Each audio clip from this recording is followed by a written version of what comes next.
Hei, salutare tuturor și bine m-am găsit la un nou tutorial în care vreau să vă arăt cum să faci un avatar din capul tău de Minecraft. Prima dată scriem aici, luăm la nimereală un skin, site-ul este mcSkinSearch.com.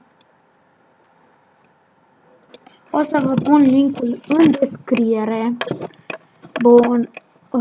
Al doilea program de care vă trebuie, Giazo. O să vă pun tot link. Și intrați, dați click stânga pe Giazo. Luați din partea asta, apăsați click stânga în continuu și luați capul acesta.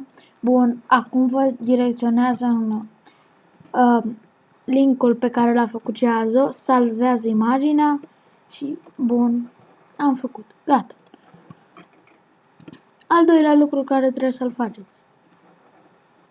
Vă duceți în Photoshop. De la Photoshop n-am cum să vă dau link, fiindcă eu l-am luat de pe Filelist, este CS3 Extended. Dați File, New. Aici trebuie să selectați Pixels. Puneți 250 pe 250. Puneți numerele la tutorial. Eu pun tutorial, voi puneți ce nume vreți la editul vostru.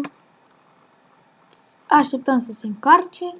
Apoi dăm pe file, place, computer și eu în download sau unde aveți voi cel cap care l-ați luat de pe mcSkinSearch.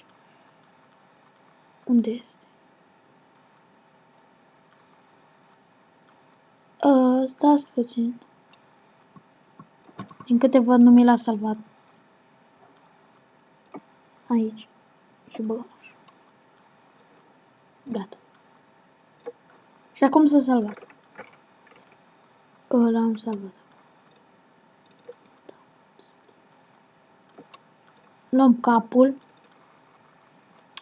Bun, și acum tragem din fiecare colț. Ce naiba să nu merge?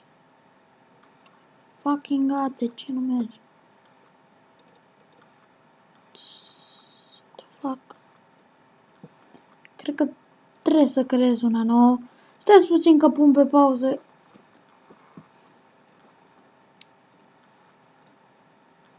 New tutorial. Ok. Place. Computer downloads. Așa, și acum merge să tragem capul. Trageți capul din linii. Așa, până în toate colțurile. Aici arată mie alt, fiindcă n-am făcut foarte bine cu Giazo. Apoi, dăm file, save as, place. Și unde vreți voi să-l salvați, îl salvez pe desktop, tutorial save, ok. Apoi putem ieși din yes. No. Și am ieșit. Uitați aici. Open with. Choose this full program. Și vă arăt că merge. Uitați-l avem. Apoi nu mai aveți nimic de făcut. Apoi doar puteți să vă duceți pe canalul vostru de YouTube. Dați pe poza asta care o am eu acum. Studio de creație. Dați afișează canalul. Și dați pe asta. Editează pe Google. Dați pe aici. Selectați o fotografie de pe computerul dumneavoastră și îl băgați. Stați să vă arăt. Desktop. Tutorial. Dați double click și dați open apoi și gata. Ați terminat tot. Bun, deci cam atât a fost pentru acest Cam atât a fost pentru acest tutorial. Pa!